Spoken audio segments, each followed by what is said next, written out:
Boa noite, irmãos. Tudo na paz do nosso Senhor e Salvador Jesus Cristo. Espero que todos vocês estejam muito bem de saúde. Espero que vocês estejam, de fato, tranquilos diante das situações que vivemos, que estejam conseguindo superar todas as dificuldades da vida. Espero que especialmente Deus esteja sempre em primeiro lugar no vosso coração, na vida da vossa família. Para mim é uma alegria muito grande poder estar com vocês nesta noite. Cada momento que nós temos para estudar a palavra de Deus, sempre é um momento muito edificante, muito transformador na nossa vida. E de fato, nós queremos que seja sempre assim. Nesta noite, nós queremos estudar sobre a oferta. E para isso, nós estaremos utilizando o nosso caderninho do PEN de 2020. Se vocês têm ele em casa e quiserem acompanhar o estudo, então é o caderninho do PEN deste ano. Está na página 65, e desse tema nós queremos tratar sobre o tema oferta do cristão para a igreja. Ele é um estudo elaborado pelo pastor Adelar Munivec, que trabalha na Hora Luterana atualmente, e queremos estar usando isso. Até eu penso que nós deveríamos sempre estar utilizando esse material que a igreja faz e prepara com tanto amor e carinho, para que todas as congregações possam utilizar. Eu até entendo que, de repente, uma realidade de São Paulo seja diferente de uma outra realidade, tanto da nossa região como de qualquer outro lugar. Mas todo estudo ele pode ser adaptado à realidade de cada um. Por isso, também penso que fica o nosso incentivo para que todos usem, para que todos utilizem esse material. É de muita valia, é de muita importância para todos nós, para a nossa reflexão. Até mesmo porque nós temos uma visão diferente daquilo que talvez nós estamos enxergando. Nós temos a possibilidade de ampliar o nosso conhecimento quando alguém traz sempre um assunto que já estudamos tantas vezes de uma perspectiva diferente. Então é muito bacana isso, e até no sábado, por exemplo, na mensagem do nosso culto, eu falei sobre oferta, mas de uma perspectiva diferente, de uma maneira diferente, e essa mensagem também já está postada no meu canal do YouTube. Vocês podem entrar lá, procurar a mensagem de sábado no nosso culto, e é muito importante nós refletirmos. Inclusive o que eu falei no sábado, o pastor Adelar, ele trata um pouquinho nesse estudo sobre a questão de que alguém paga a conta. Alguém sempre paga. Alguém sempre paga a conta. E isso aconteceu com os nossos antepassados e está acontecendo nos nossos dias também. Tá bom? Para nossa reflexão, irmãos, eu peço sempre compartilhem aí o link do estudo, o link aí do Face da congregação. Compartilhem ele para que mais pessoas também possam estar participando. Eu desejo aí que o Espírito Santo esteja sobre todos nós quando nós queremos refletir na palavra do nosso Deus. E a palavra que nós queremos usar nesta noite é o texto de Efésios, capítulo 2, versículos 1 a 10, e alguns textos a mais que nós vamos utilizar. E eu quero aqui pegar somente a Bíblia para fazer a leitura com vocês. O texto de Efésios, capítulo 2, versículos 1 a 10. É um texto bastante citado, irmãos, especialmente para mostrar que a salvação é de graça, mas de uma forma muito especial ele aborda lá no final do versículo 10, ele traz um texto bastante interessante que mais para frente nós queremos comentar sobre o mesmo, tá? Então eu vou fazer a leitura aqui do texto. Ele diz o seguinte: Ele vos deu vida, estando vós mortos nos vossos delitos e pecados, nos quais andastes outrora, segundo o curso deste mundo, segundo o príncipe da potestade do ar, do espírito que agora atua nos filhos da desobediência, entre os quais também todos nós andamos outrora, segundo as inclinações da nossa carne, fazendo a vontade da carne e dos pensamentos. E éramos, por natureza, filhos da ira, como também os demais. Mas Deus, sendo rico em misericórdia, por causa do grande amor com que nos amou, e estando nós mortos em nossos delitos, nos deu vida juntamente com Cristo. Pela graça sois salvos. E juntamente com Ele, nos ressuscitou e nos fez assentar nos lugares celestiais em Cristo Jesus, para mostrar nos séculos vindouros a suprema riqueza da sua graça, por bondade para conosco, em Cristo Jesus. Porque pela graça sois salvos mediante a fé, e isto não vem de vós, é dom de Deus. Não de obras, para que ninguém se glorie, pois somos feitura dele, criados em Cristo Jesus para boas obras, as quais Deus de antemão preparou para que andássemos nela. Então esse é o texto base para o nosso estudo de hoje, e queremos então dar início, rogando sempre que o Espírito ilumine estas palavras em nosso coração e na nossa alma. Queremos começar então a refletir, irmãos, sobre algo interessante. O que é motivação?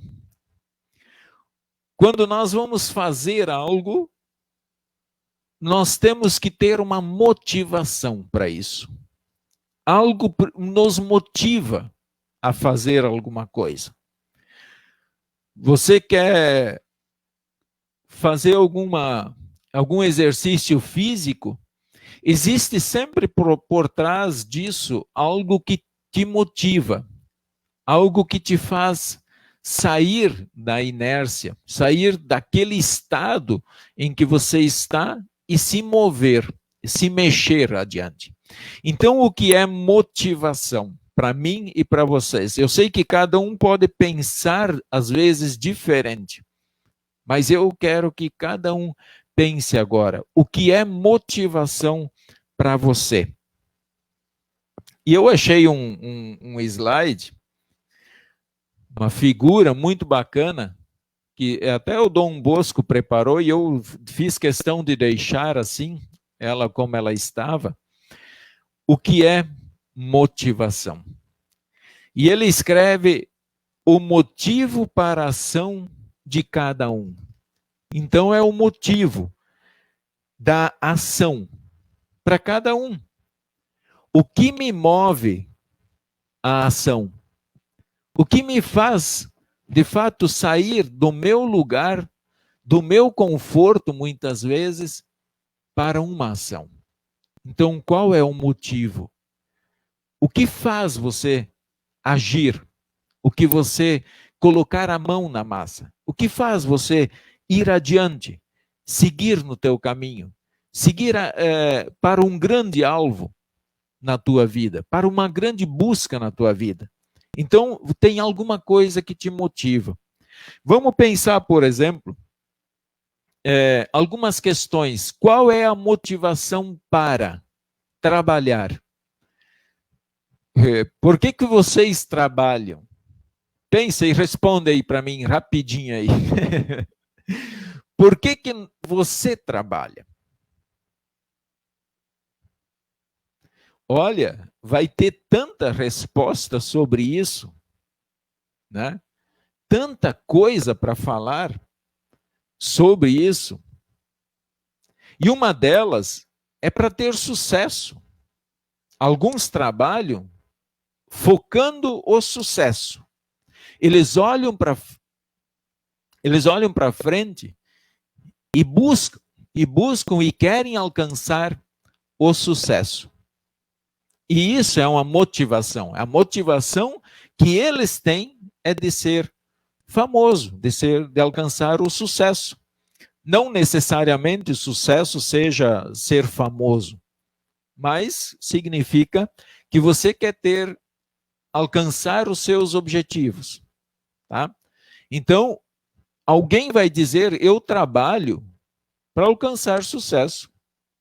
O outro vai dizer que ele trabalha por causa do dinheiro. O que motiva ele levantar de manhã cedo?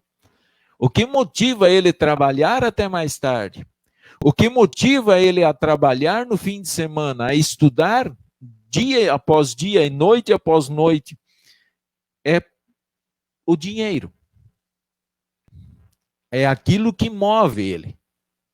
É aquilo que faz ele sair do seu conforto para ir atrás. Não, eu quero alcançar dinheiro. E aí ele segue a luta, ele vai adiante. E a Isolde colocou para conseguir sobreviver. Esse é o outro motivo, sem dúvida nenhuma, né? Nós lutamos, nós trabalhamos em certo sentido, Isolde, obrigado pela tua colaboração aí, para sobreviver. Porque se nós não trabalhamos, como sobreviveremos? É claro que alguém, vamos dizer assim, alguém vai ter piedade de nós, alguém vai ter dó de nós, vai ter pena da nossa situação em alguns momentos e vai nos ajudar nas nossas necessidades e a sobreviver. E olha como é interessante. Se eu trabalho para sobreviver, ou eu não trabalho, eu simplesmente penso que a vida vai me oferecer as coisas, então, olha que tem alguém outro que tem uma motivação que vai me ajudar, que vai fazer alguma coisa para me ajudar. Eu estou levantando essas questões para que cada um pense sobre isso. É importante a gente pensar sobre isso. Então, vamos adiante. Vamos pensar no esporte. Alguém que pratica bastante esporte, o que faz a pessoa praticar esporte? Eu tenho aqui algumas coisas, tá? Fatores de motivação para as atividades físicas e esportivas. O que faz você caminhar? Eu sei que, por exemplo, muitos, quando o médico diz assim, você está com um colesterol alto, com o diabetes alto, você está com a pressão alta e você precisa emagrecer para que a tua pressão ela volte um pouco ao normal, isso vai te motivar. Então você vai praticar o esporte para a sua saúde. E é isso aí mesmo, nós temos aqui algumas coisas. E olha o que eu coloquei ali, o exercício não muda só o seu corpo, muda a sua mente, sua atitude, seu humor. Então, por que eu vou praticar esporte? Eu vou praticar esporte porque o esporte ele me deixa mais disposto. O esporte ele me ajuda a alcançar o meu objetivo, que é emagrecer 10 quilos, 20 quilos. É claro que eu não vou emagrecer, né? Porque eu já estou assim bastante fino aí. Tem alguns da congregação aqui que já estão querendo que eu engorde, né? Mas Eles não conseguiram me engordar ainda. A hora que eles conseguirem, daí eu vou embora. Tô brincando, tá? Então, a gente pratica o esporte porque ele ajuda a minha mente. Eu posso praticar esporte porque eu preciso emagrecer, porque eu preciso baixar o meu nível de colesterol, Vixe, me fugiu o nome agora. Minha glicemia eu preciso baixar, né? Então, meu diabetes, e aí eu preciso praticar, mudar minha alimentação. Essa é outra coisa, né? O que te motiva a mudar a sua alimentação? O que te motiva a largar a bebida, o cigarro? O que está te motivando para isso? Então vamos lá. E a questão seguinte, ele aborda, qual é a motivação para a ação dos cristãos também para ofertar? Tudo na nossa vida é motivação. E olha, hoje eu quero abordar algo interessante, muito bacana, que me fez pensar também sobre isso. O que me motiva a ofertar? Então vamos ver algumas coisas. Eu tenho essa imagem que eu acho muito bacana, eu achei ela muito legal e resolvi compartilhar ela com vocês. Tá? Resolvi compartilhar. Olha essa imagem. Nós temos duas pessoas lá em cima que já alcançaram o topo. Já estão lá no topo, no lugar mais alto da montanha. Aí nós temos mais duas pessoas que estão chegando ou já chegaram praticamente ali também. E eles estão de mãos dadas, buscando alcançar a mão de um terceiro ali. Olha como é bastante significativa essa imagem para nós. Como é bacana isso. E essa imagem, ela diz muito para nós. Ela diz muito. Assim como alguém me deu a mão, me levou lá no topo. Agora é minha vez de estender a minha mão para buscar o outro, para alcançar o outro que que ainda não chegou lá. Então, olha como é significativa essa imagem. Ela diz muito para nós. Eu quero até comentar aqui de novo um pouquinho a questão do Dalcimar também, né? Ele reforça a questão do trabalho exatamente como sobreviver se não trabalhar, né? Então, a motivação do Dalcimar também, pelo que eu entendi, é justamente lutar pela sobrevivência. E é muito interessante quando nós também mudamos o foco. É claro que nós precisamos lutar. Até Deus disse, do suor do teu rosto comerás. Então, a partir dali, o homem teve que lutar, e lutar muito para alcançar os seus objetivos, as suas metas, o seu trabalho, a sua comida. Então, sem dúvida nenhuma, é para sobreviver também. Mas eu gostaria que nós pensássemos da seguinte forma: eu amo o meu trabalho. Eu gosto do meu trabalho. E é claro que eu vou trabalhar para sobreviver, mas em primeiro lugar, eu amo o meu trabalho. Eu gosto quando amanhece o dia e eu tenho a oportunidade de levantar, de trabalhar, de ser útil para a sociedade com o meu trabalho. Eu amo o que eu faço. Pensem um pouquinho a partir desta perspectiva. Tá? Pensem a partir disso. Como é legal a gente ter essa visão também. Então, o que me motiva? Sobrevivência? Sim. Mas se eu amar o meu trabalho, o que vai me motivar de fato é o meu amor pelo trabalho.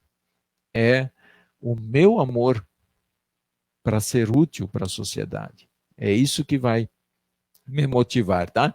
Então, essa imagem, irmãos, eu acho ela muito bacana. Gostaria que nós tenhamos ela em mente.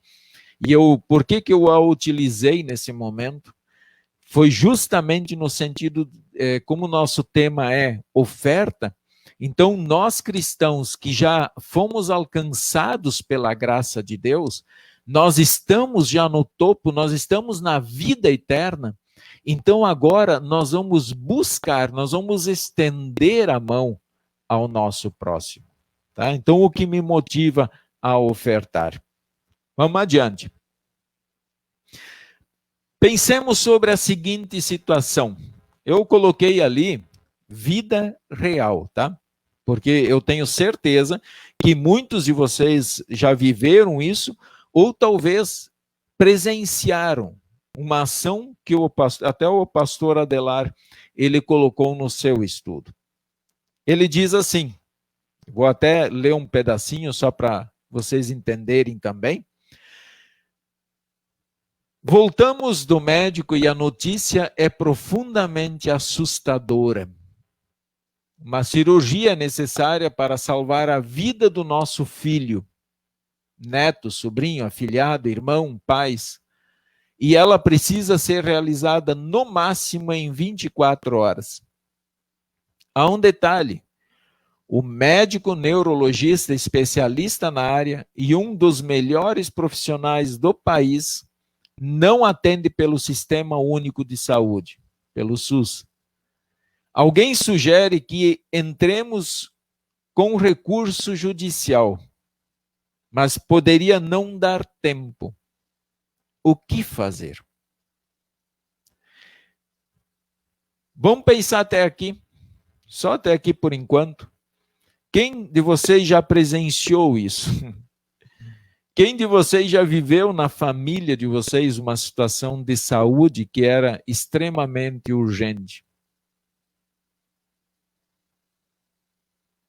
Eu penso que se nós não vivemos na nossa família, mas nós vimos alguém, nós conhecemos alguém, e nós sentimos um pouquinho o peso do que é isso, ter que fazer uma cirurgia rápida,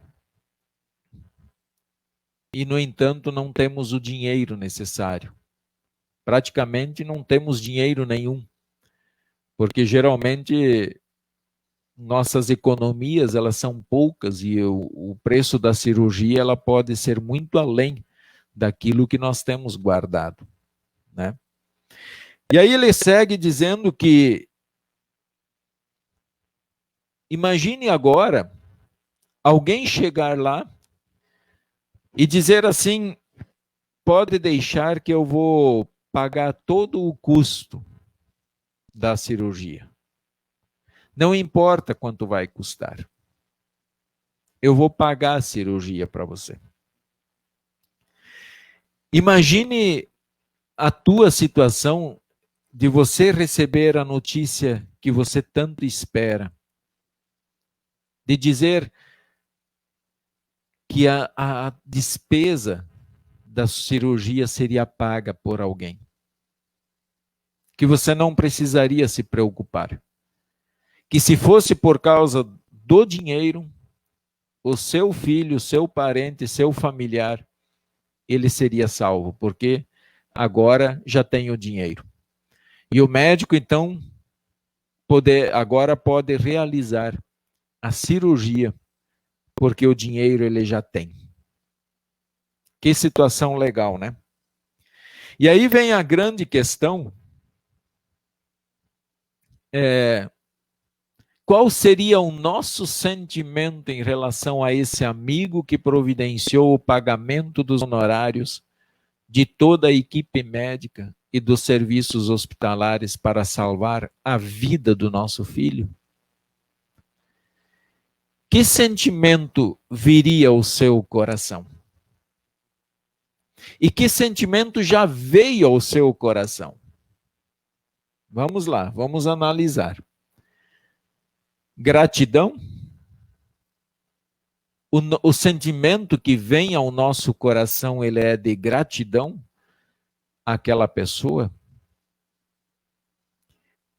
O que você seria capaz agora de repente, de prometer a essa pessoa? Porque ela ajudou o seu filho, ajudou o seu parente. O sentimento de gratidão é um sentimento que invade o coração, invade a mente, invade todo o nosso ser e invade a nossa alma. Mas é interessante pensar que esse sentimento de gratidão não atinge todas as pessoas. Infelizmente, o ser humano ele é ingrato em muitas situações. E vamos aqui rapidamente lembrar daqueles 10 leprosos que Jesus curou, né? De 10, apenas um voltou. Apenas um teve um sentimento de gratidão a Jesus. E retornou lá aonde Jesus estava, para dar glórias a Deus pelo grande feito da sua vida. Outro sentimento, talvez, reconhecimento. O reconhecimento, para mim, ele é um pouco maior do que gratidão, na minha visão. Porque o reconhecimento, ele não importa o quanto tempo passar. Na vida, você sempre vai reconhecer aquela ação daquele amigo, daquela atitude do amigo, ele sempre vai estar ali.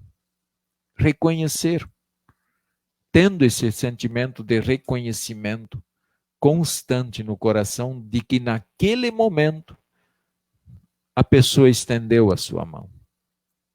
Mas também tem o sentimento de indiferença. Eu penso que esse é um dos sentimentos que também está muito presente na nossa vida e na vida dos seres humanos. Eu acho que vocês já sentiram a ingratidão, a falta de reconhecimento do vosso trabalho, de tudo que foi feito, do momento que estenderam a mão e da indiferença. Vocês já sentiram a indiferença? Não, tanto faz, isso não muda nada para mim. Não foi pouca coisa que Deus fez pela humanidade. Deus não fez pouca coisa pela humanidade. Não foi pouca coisa que Deus fez por nós, por nossos familiares e por todas as pessoas. Pensem só que aquela cirurgia que era tão necessária foi uma cirurgia para mim. Eu precisava dela. Vocês precisavam dela. E sabe o que precisou ser tirado do nosso coração? Sabe o que precisou que abrisse o nosso peito, abrisse a nossa alma, abrisse a nossa mente e tirasse o que estava podre lá dentro? Era o pecado. E o único que podia fazer esta cirurgia era o grande médico dos médicos que nós temos, Jesus Cristo. Ele é o único que podia, de fato, fazer essa grande cirurgia. O preço que ele cobra, o preço que o Pai do céu cobrava, nós não tínhamos condições de pagar. Então vem Jesus Cristo e diz: eu vou fazer a cirurgia, eu vou pagar o preço por ela. Pode fazer a cirurgia. E então Jesus Cristo, com a sua vida, com o seu amor, em primeiro lugar com Deus Pai, e em segundo com cada um, sobre cada um de nós, ele foi lá e pagou o preço. E um alto preço. que eu e vocês nós nunca conseguiremos pagar. Nós nunca vamos poder pagar todo esse preço. Mas ele pagou por mim e por vocês. Vejam o que diz o texto de 1 Timóteo 2:4.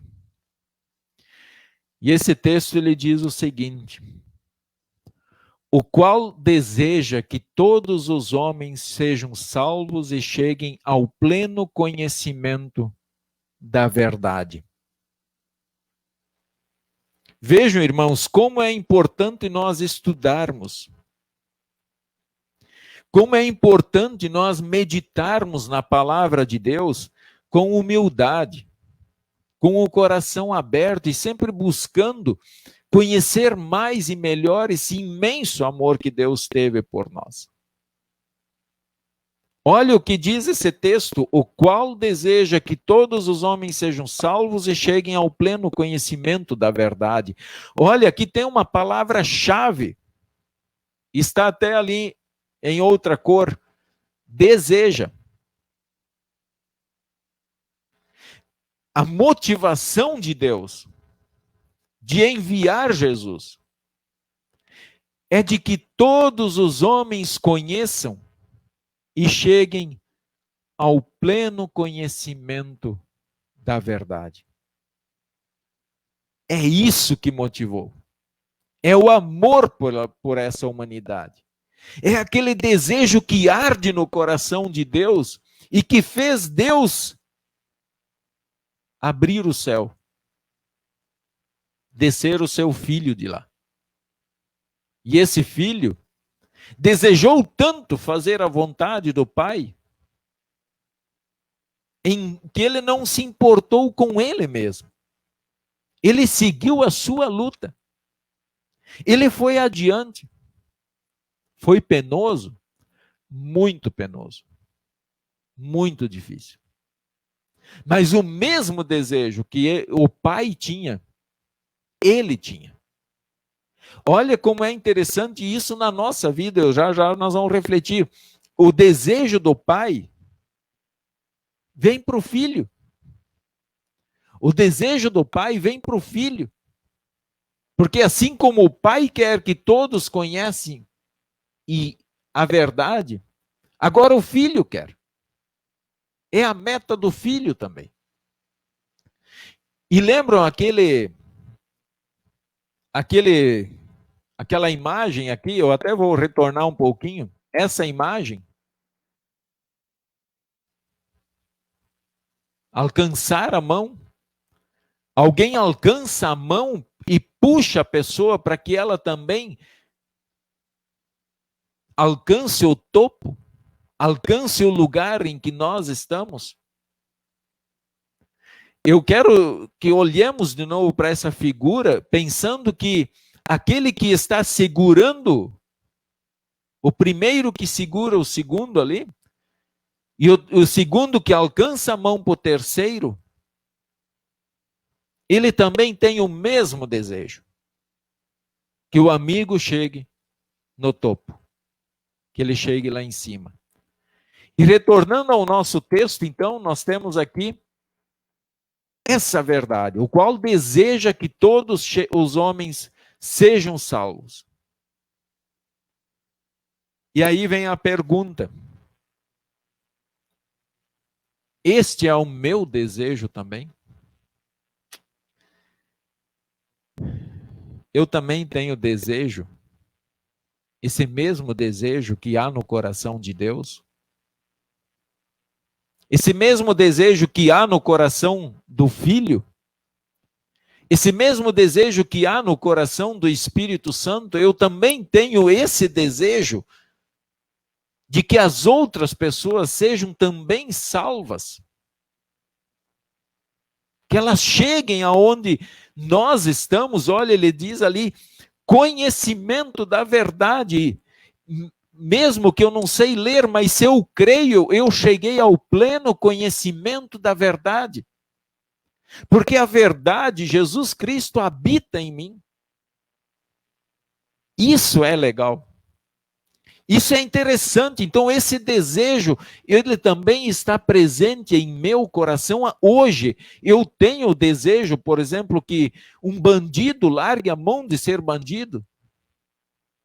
Eu tenho o desejo de que uma prostituta deixe essa vida e também creia em Cristo, que ela também seja salva.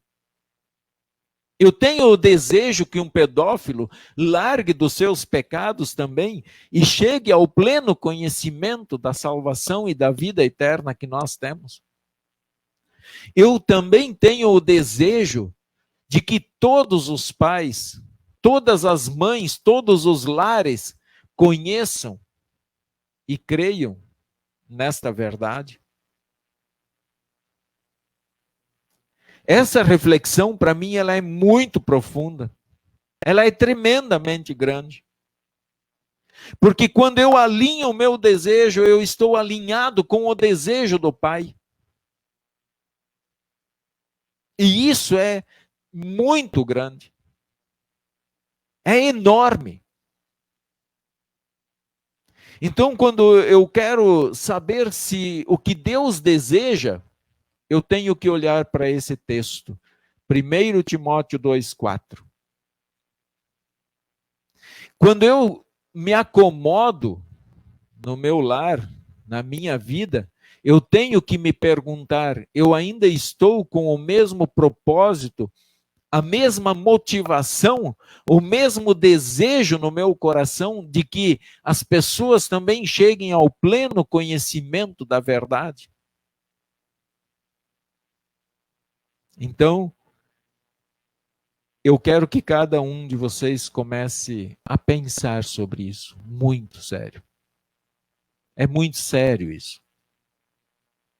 E quando eu alinho o meu desejo com o desejo de Deus, ali está um grande segredo também para a oração. E aí nós temos então o texto de João 3,16, que para mim, falei sábado e repito hoje novamente, para mim, esse expressa o desejo que nós vimos lá em Timóteo, de Deus. Ele está expressando profundamente, esse texto é o base para a nossa vida cristã. Para aquilo que nós podemos amparar os nossos pés, nós podemos escorar os nossos pés e deitar sobre esse versículo e ficar tranquilos. Porque Deus amou o mundo de tal maneira que deu o seu Filho unigênito, para que todo o que nele crê não pereça, mas tenha vida eterna. Olha o que ele diz sobre o mundo. Deus me ama, sim, mas ele também ama o mundo. Deus te ama, sim, mas ele também ama o mundo.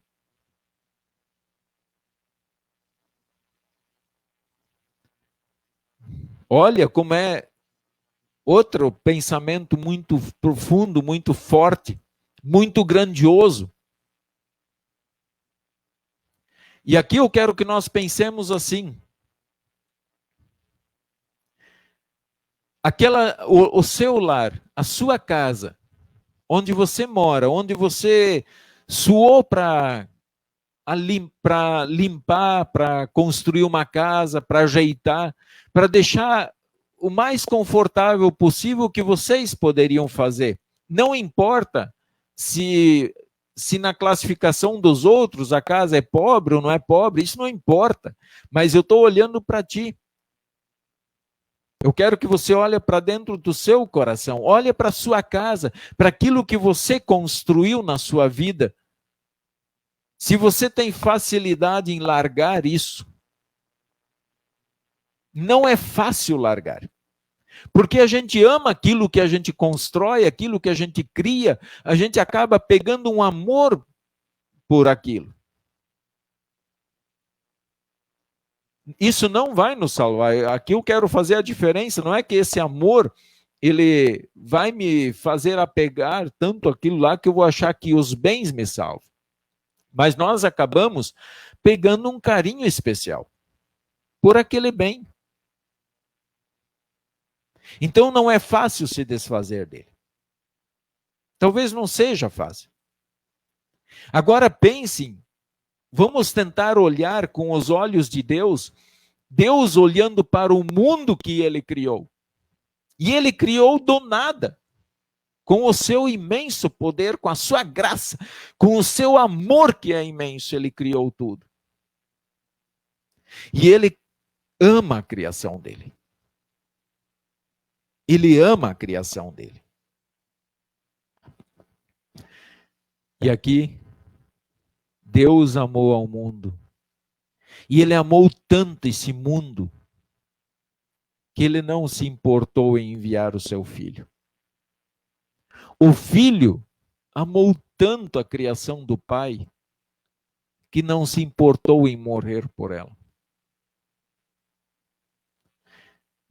Hoje, com esse amor que nós temos de Deus, que nós recebemos de Deus, o amor de Deus habita em nós. Porque nós recebemos Cristo, e se nós recebemos Cristo, nós recebemos o amor de Deus. Então nós podemos dizer assim que em certos momentos nós podemos sentir esse amor. E nós sentimos esse amor de Deus. De olhar para os outros e de ter o mesmo desejo de Deus, de salvar aquelas pessoas, de seguir à frente, de ir adiante com aquelas pessoas. Tem uma fala de Lutero que eu achei bastante interessante, até o pastor Adelar colocou no estudo, e que eu trouxe aqui para nós refletirmos. E Lutero escreveu o seguinte: nós vivemos neste mundo por nenhuma outra razão ou propósito senão ajudar outras pessoas. Se não fosse assim, seria melhor Deus tirar nossa respiração e nos deixar morrer tão logo tenhamos sido batizados e começamos a crer. Porém, Ele nos deixa viver, para que nós possamos conduzir outras pessoas à fé, para que Deus faça com elas o que fez por nós. Olha o que escreve Lutero. Ele disse: se nós não servimos para ajudar as pessoas, se nós estamos no mundo e não queremos fazer nada pela sociedade, por aquele meu irmão que está próximo, então seria melhor que Deus tirasse a nossa respiração assim que nós fôssemos batizados e passássemos a crer. Então eu não sei quanto tempo vocês, que dia vocês foram batizados. Mas se eu não servia para, se eu não estou servindo no mundo segundo Lutero, então no dia que eu fui batizado, logo depois eu devia ter sido levado desse mundo. Porque eu estaria somente sendo um estorvo nesse mundo. Sendo um peso para o mundo. Então, ele coloca, mas Deus nos deixa viver. Que bênção! Aleluia! Deus nos deixa viver. E se Ele nos deixa viver, vamos pensar então, por que Deus me deixa viver? E chamamos isso de tempo da graça. Chamamos isso de tempo que Deus nos deixa aqui sobre a terra, o tempo da graça, que vai desde o meu nascimento até a minha morte, e esse tempo eu tenho tempo para me arrepender, para confessar a minha fé, para ser uma ferramenta nas mãos de Deus, para ser uma ferramenta para levar o evangelho adiante. Aqui eu tinha colocado o hino do Grupo Viver, mas vocês estão sem som, mas eu quero fazer questão de ler pelo menos a estrofe do hino que relata sobre o amor de Deus. O amor de Deus é o amor maior. Não há outro amor a que se possa comparar. Ele deu o seu Filho lá na cruz para nos salvar, nos dando a maior prova de amor que houve e que há. O amor de Deus é o amor maior. Pagou a nossa culpa com o seu sangue e sua dor. Suportou insultos, amarguras sem igual, para salvar o ingrato pecador. O amor de Deus é o amor maior. E ao terceiro dia, para nós a morte ele venceu, ressuscitou. E vivo está no céu. Garantiu a salvação para todo o que nele crê. O amor de Deus é o amor maior. E agora, meu irmão, louve ao teu Deus, cante a ele hinos, demonstre a sua gratidão e cante comigo bem alto este refrão. O amor de Deus é o amor maior, que houve e há. Não adianta procurar. Amor maior do que o de Deus, não há. Não há um amor maior do que o de Deus. Podem ter certeza disso. Nem o amor do nosso pai, da nossa mãe, do nosso irmão aqui deste mundo é maior do que o amor de Deus. Não é. Eu digo isso com toda a convicção do meu coração. Porque nós temos problemas, nós vivemos no meio de problemas. E como nós falamos antes, nós lutamos para sobreviver. Cada um luta para sobreviver. E o amor de Deus é o amor maior. Que esse amor seja o amor que esteja no nosso coração, hoje e sempre. Temos aqui dois textos. Texto de Romanos, que dizem o seguinte: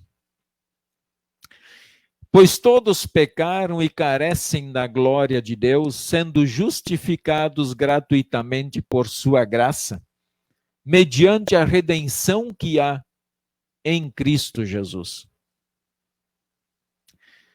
Todos pecaram, irmãos. Não tem um santo na terra. Não tem um santo só.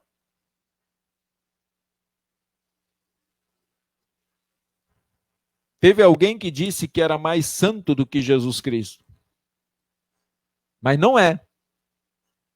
Lamento, mas está mentindo. Porque não há santo. A Bíblia não mente. A palavra de Deus não mente. E quando nós nos julgamos santos, nós estamos muito longe da graça de Deus. Nós estamos perdidos, na verdade. Porque nós nascemos pecadores. Desde o ventre materno nós somos pecadores. Então nós precisamos do poder de Deus, da glória de Deus, da misericórdia de Deus. Nós precisamos disso. Porque quem seria nós sem essa misericórdia, sem essa graça, sem esse amor?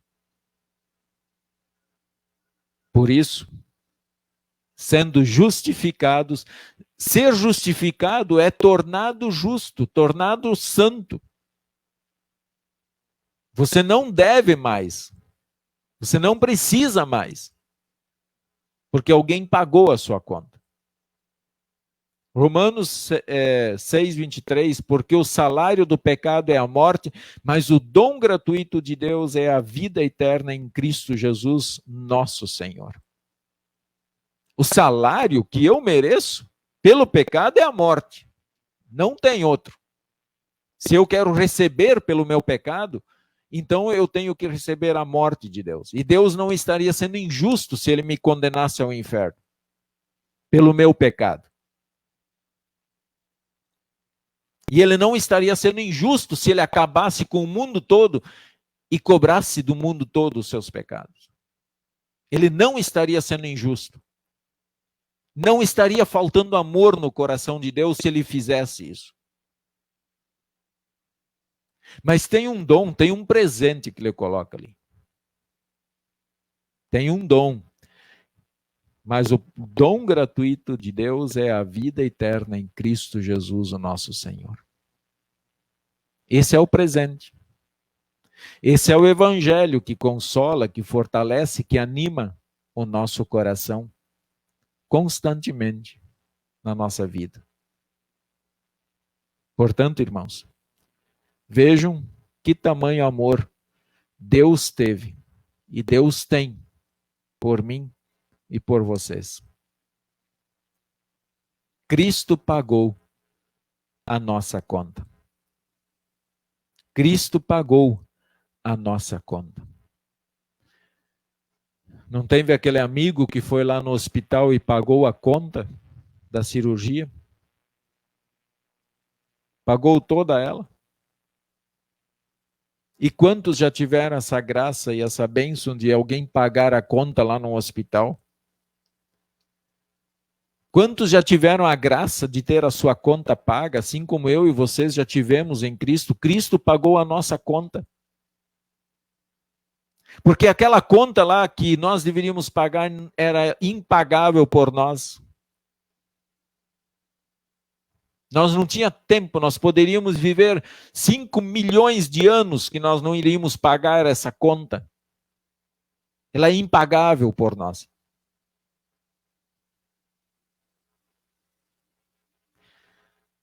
Mas Jesus Cristo pagou.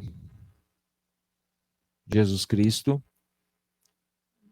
de fato, disse, não precisa mais passar na contabilidade.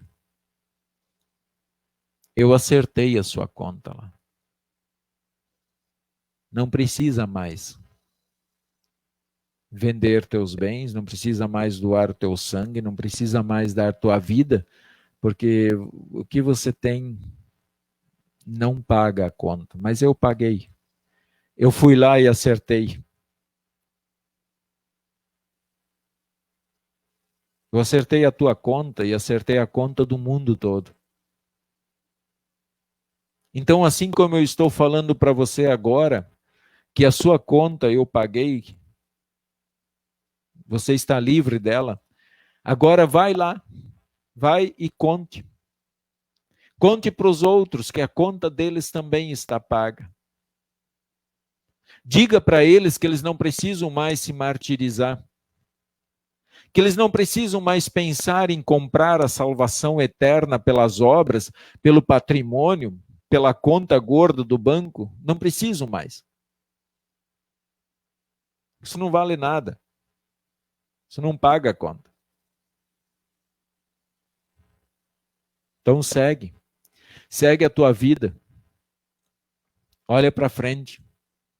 Estenda a mão para que agora outros cheguem aonde você está com a conta paga. O versículo 10 do texto que nós lemos, o texto de Efésios, ele é muito bacana para a nossa reflexão também. Pois somos feitura dele, criados em Cristo Jesus. Olha, nós somos feitos por ele.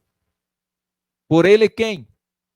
Pelo Deus de poder, pelo Deus vivo, pelo Deus eterno, pelo Deus de misericórdia. Nós somos feitos por ele. Ninguém mais nos fez.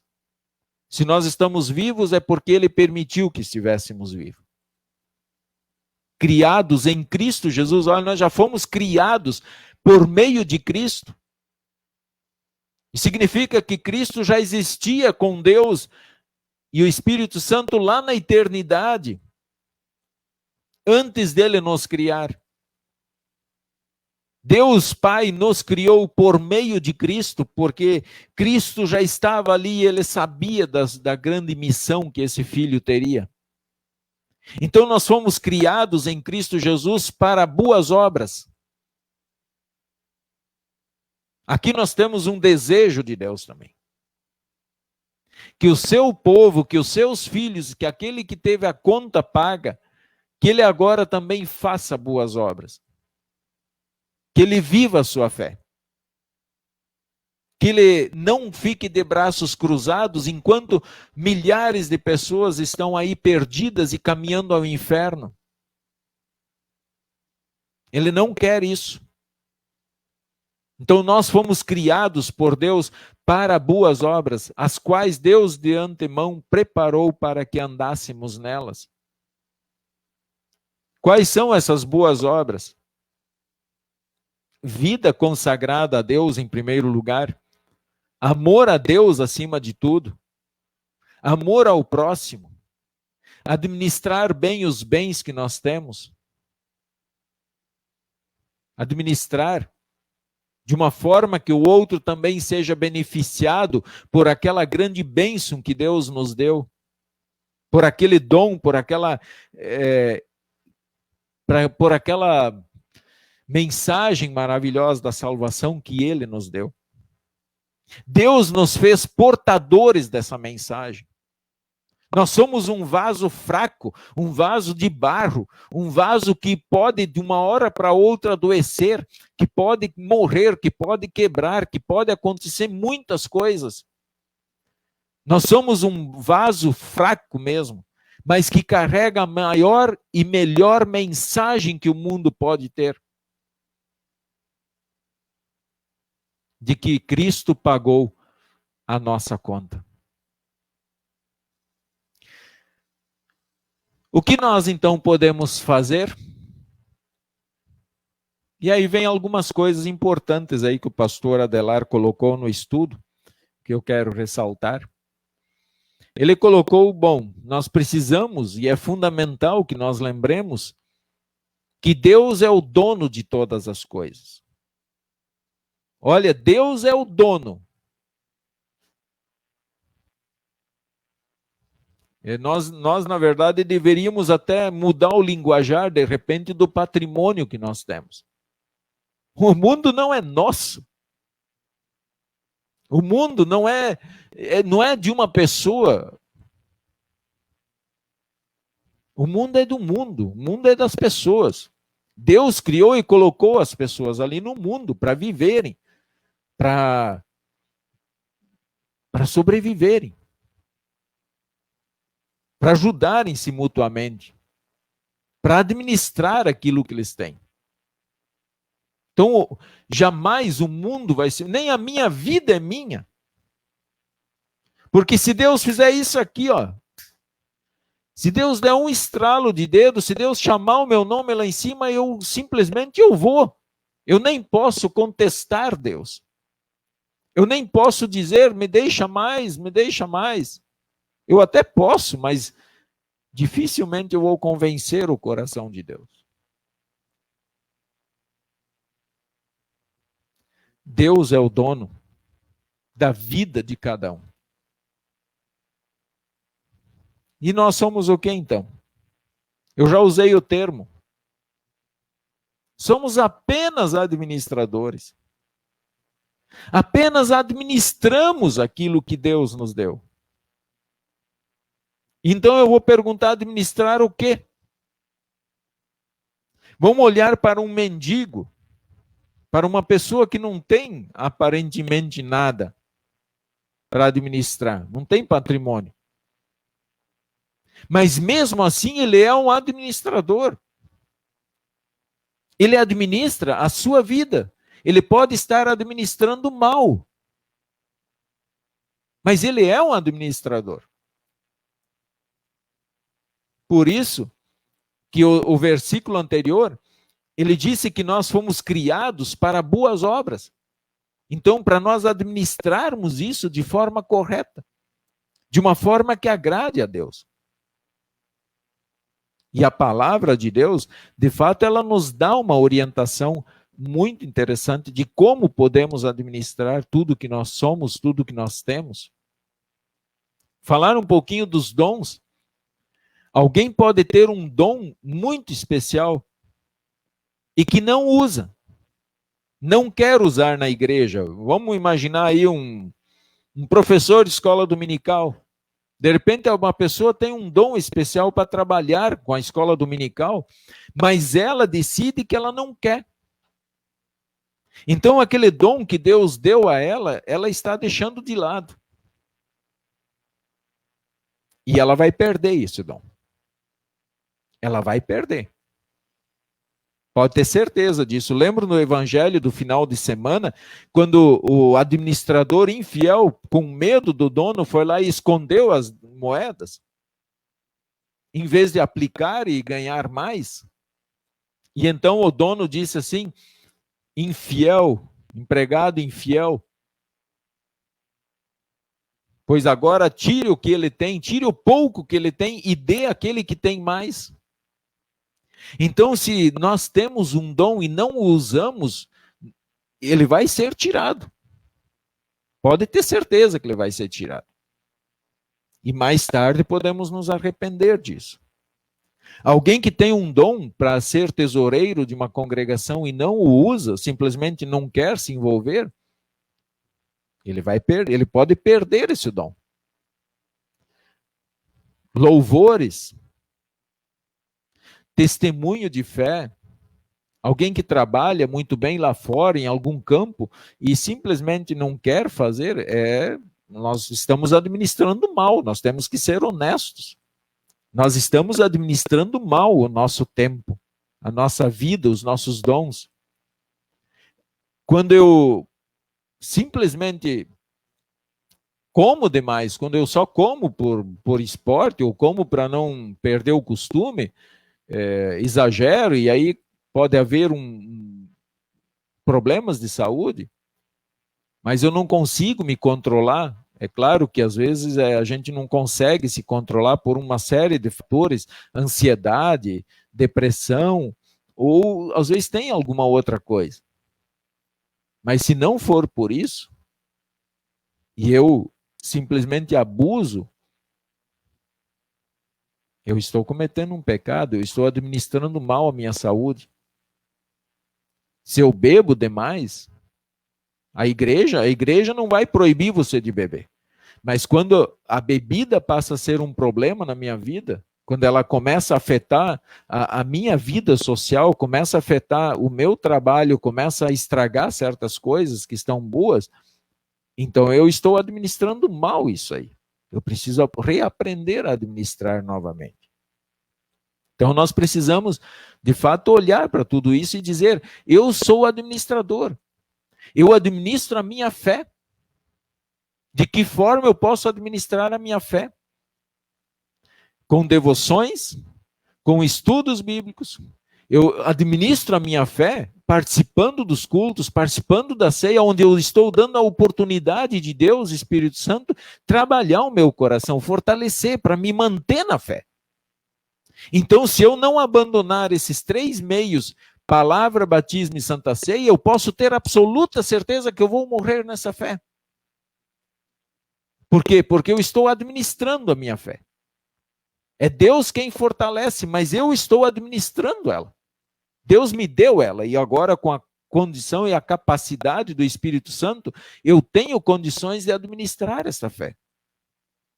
Então nós somos administradores. Nós precisamos administrar o nosso tempo. A agenda, quem cuida, sou eu que cuido. Então nós precisamos cuidar da agenda. O que é prioridade? E aí eu volto ao grande desejo que diz lá 1 Timóteo 2,4.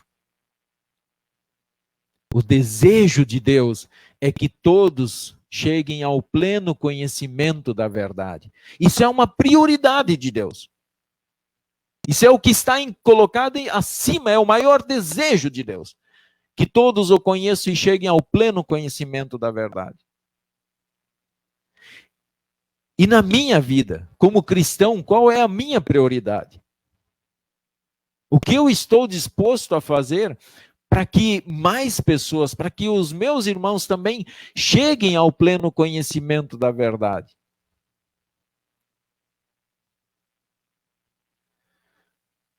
A igreja de Deus precisa dos bens materiais para proclamar os bens espirituais. Olha como é interessante.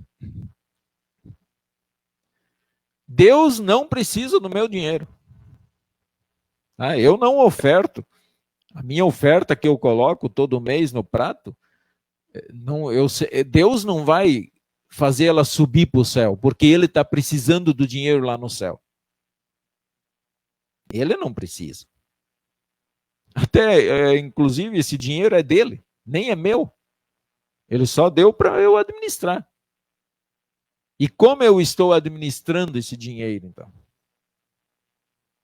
Não importa o quanto eu ganho. Nós temos que olhar como eu administro o meu dinheiro. Como eu estou sendo, que mordomo eu estou sendo do meu dinheiro. Pensemos sobre isso, tá? A igreja, foi o que eu falei sábado, alguém paga a conta. Precisa pagar a conta. E eu quero aqui que nós olhemos um pouquinho para a história do povo de Deus, a história dos cristãos. Olhemos um pouquinho para trás. Se vocês ainda não leram a história da igreja, eu incentivo vocês para que vocês comprem um livro de história da igreja e leem o que acontecia com os primeiros cristãos, o que eles faziam pelo evangelho. Até nós temos um pouco disso, um relato no livro de Atos, leem Atos, para vocês terem uma ideia do que acontecia. Os cristãos eram esquartejados, eram pregados na cruz, era cortada a cabeça, pendurado na entrada da cidade, uma perna lá na outra ponta, e assim espalhava as partes do corpo dos cristãos pela cidade, para mostrar para o povo que não valia a pena ser cristão. Eles pagaram a conta. Eles pagaram a conta pelo evangelho, pelo amor que eles tinham ao evangelho, para que nós fôssemos salvos. Eles não queriam e não ficaram com essa mensagem de que Cristo pagou a nossa conta, eles não queriam ficar só para eles, eles levaram adiante. E então, vem todos os outros homens. Olho para o passado de vocês, para os avós de vocês, eu não conheço eles, eu não sei se eram cristãos ou não, mas provavelmente sim.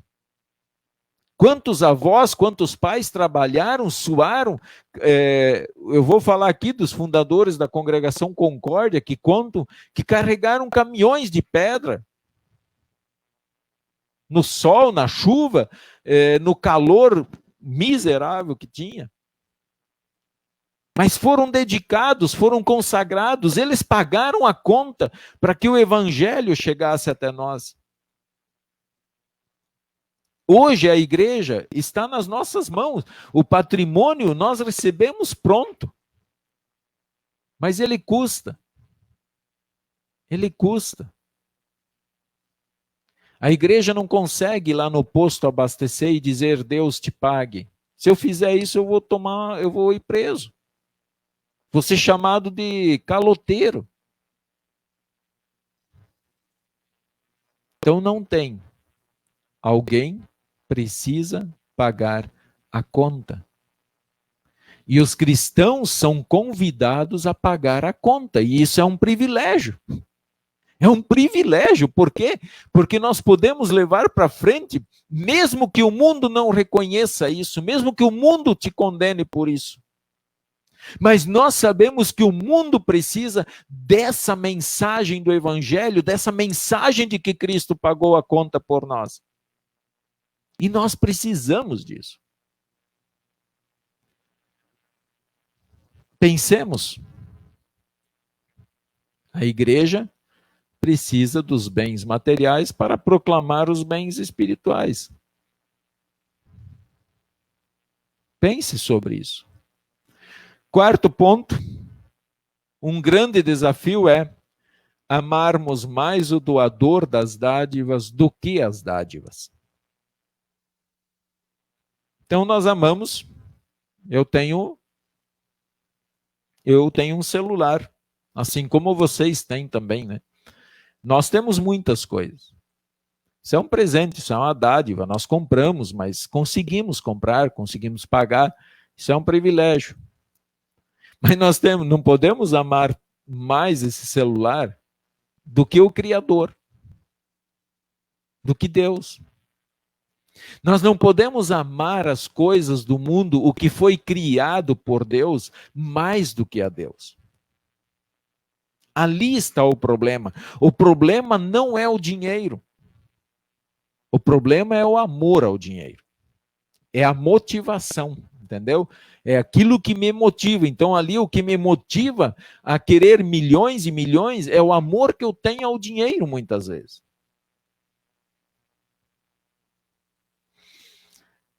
Pensem. Vamos pensar com carinho.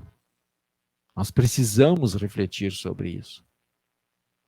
A igreja, eu sei que a igreja é mal vista no mundo porque fala de oferta. Mas nós precisamos de oferta. O templo, a denominação, ela vive de oferta. Não há como ser diferente. Não há como nós simplesmente dizermos, tá bom, fique tranquilo, que a partir de hoje ninguém mais precisa ofertar. A congregação Concórdia vai dar conta do recado, mas e se não entrar dinheiro no caixa? Por quanto tempo nós vamos sobreviver com o que tem? Aí nós começamos a vender o pouco patrimônio que tem, vendemos, e dali a pouco não temos mais nada. E o evangelho continua precisando ser pregado. A África hoje é o grande campo onde cresce o número de cristãos de forma maravilhosa. O Espírito Santo está trabalhando muito lá, assim como trabalha aqui. Né? Mas o crescimento da igreja no mundo, hoje a África é um dos grandes focos aí de crescimento do cristianismo. Muitos lá não têm Bíblia. Se quiséssemos fazer chegar Bíblia lá, nós daqui do Brasil, nossa congregação, por exemplo, nem tem como. Nós nem vamos conseguir mandar, eles não permitem que se mande. Então, a sociedade bíblica de lá é que precisa receber dinheiro para ter condições de mandar essas Bíblias para os irmãos lá. Mas alguém precisa pagar a conta. Alguém precisa ir adiante, levar esse evangelho adiante. E isso está hoje em nossas mãos. Essa responsabilidade hoje é nossa. E aqui cabe até uma reflexão. Que igreja nós queremos deixar para as nossas crianças? Que igreja queremos deixar para daqui 2 gerações? Lamento muito que na Europa os templos estão sendo fechados, vendidos, porque ninguém mais usa os templos. E eu quero estar errado. Eu quero de todo o meu coração estar errado. Mas eu já estou vendo acontecendo isso no Brasil. Onde não tem mais motivação para ir à igreja. Não tem mais motivação para se envolver no trabalho. E daqui a pouco, não tem mais motivação e não tem mais membro. E não nos resta outra coisa a não ser fechar as portas, porque não há quem vai manter o trabalho. Eu quero estar errado nessa minha previsão. Mas dos últimos anos, 20, 30 anos para cá, as coisas vêm mudando muito. Vêm mudando muito rápido. E eu tenho por mim, essa é minha opinião, de que o coronavírus ele está trazendo já muito a Europa junto.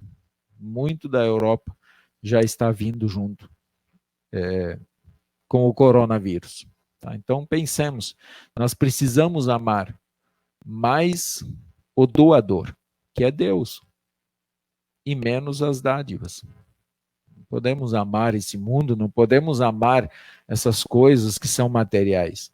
Precisamos dela, eu quero deixar isso bem claro, tá? Que nós precisamos dela.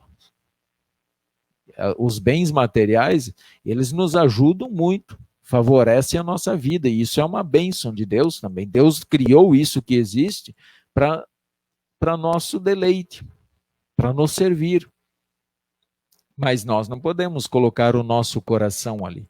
Nós temos que ter ciência de que nós somos passageiros neste mundo. Vamos pensar, então, sobre isso.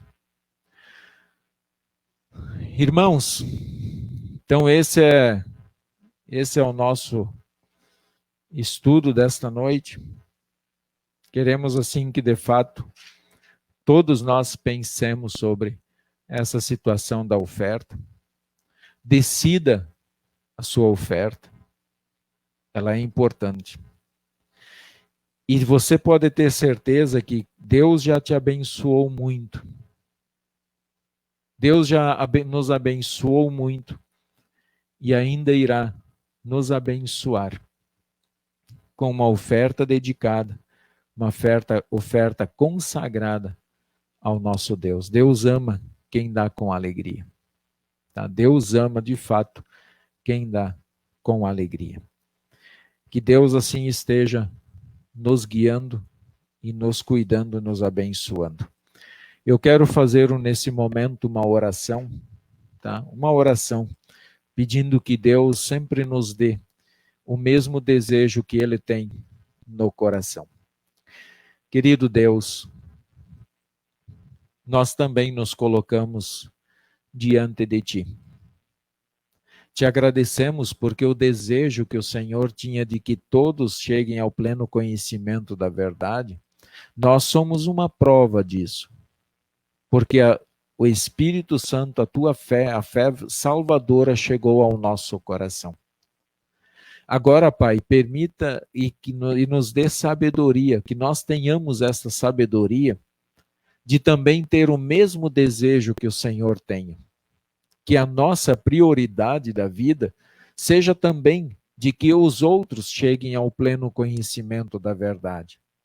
Que nós também estendemos a mão aos que precisam de nós, através de dons, através do nosso tempo, através do nosso ouvir, através do nosso ofertar. Ofertar o fruto do nosso trabalho, para que a igreja, para que as denominações possam fazer assim o seu trabalho de proclamar Cristo para todos. Perdoa por nós sermos muitas vezes maus administradores. Administramos mal o nosso tempo, a nossa vida, os nossos bens. Perdoa por isso, Pai. E que nós possamos assim, sempre abençoados pelo Senhor, colocar o teu reino e a tua justiça em primeiro lugar e procurar administrar tudo da melhor maneira. Olhe pelos nossos enfermos, por todos eles, sejam eles quem forem e seja lá qual for a enfermidade. Cuide de cada um, Pai. Tu és o médico dos médicos e o Senhor dos senhores. Toda a nossa vida pertence a Ti, também dos enfermos, e se for o desejo assim do seu coração, Pai, restitui a saúde deles para que eles voltem à sua vida normal.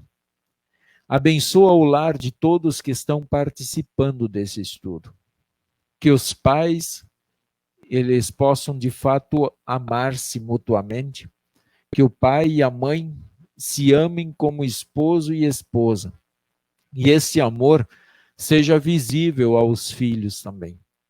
Que esse amor também seja espalhado por toda a casa e que haja compreensão nos lares, porque os nossos lares estão precisando, Senhor, da tua orientação, precisa de corações sinceros, corações honestos, precisa de corações humildes para reconhecer o erro, pedir perdão e força para perdoar. Nós nos entregamos em tuas mãos pedindo a tua proteção nesta noite Abençoa para que amanhã nós possamos despertar com alegria, com a motivação de amar o nosso trabalho, amar aquilo que o Senhor nos capacitou para fazer, e que nós também possamos abençoar a vida das pessoas que nos cercam com o fruto do nosso trabalho. Cuida de nós, Senhor, e nos fortaleça na fé para assim permanecermos fiéis até o fim. Em teu nome nós pedimos e agradecemos. Amém. Pai nosso que estás nos céus, santificado seja o teu nome. Venha o teu reino. Seja feita a tua vontade, assim na terra como no céu. O pão nosso de cada dia nos dá hoje, e perdoa-nos as nossas dívidas, assim como nós também perdoamos aos nossos devedores. E não nos deixes cair em tentação, mas livra-nos do mal, pois teu é o reino, o poder e a glória para sempre. Amém. Irmãos, quero agradecer de todo o coração pela participação de vocês. E como está escrito ali em nosso slide, eu quero convidá-los para amanhã à noite, nós teremos aí uma instrução de adultos, novamente online, tá? E no sábado à noite o nosso culto, que ele também acontece, tanto de forma presencial como de forma online, assim como já viemos, como a Congregação Concórdia já vem há anos transmitindo os cultos. Então, muito obrigado a todos vocês, que Deus abençoe o vosso lar. E assim também recebam a bênção do Senhor. O Senhor te abençoe e te guarde. O Senhor faça resplandecer o seu rosto sobre ti e tenha misericórdia de ti. Que o Senhor sobre ti levante o seu rosto e te dê a sua eterna paz. Amém. Irmãos, eu tinha um hino aqui colocado para nós assim encerrarmos esse momento, mas nem vou colocar porque não sai o som. Eu peço aí perdão pela minha falha, tá? Mas eu vou procurar corrigir, procurar uma forma de a gente poder transmitir o som aqui por esse canal também, que é muito bom de usar ele. Gostei demais, tá bom? Ó, um beijo no coração de todos vocês. Obrigado aí pela presença. Fiquem com Jesus e firmes vamos lutar. Não vamos abandonar o trabalho do Senhor, porque esse trabalho é um trabalho que leva os frutos para a vida eterna. Amém.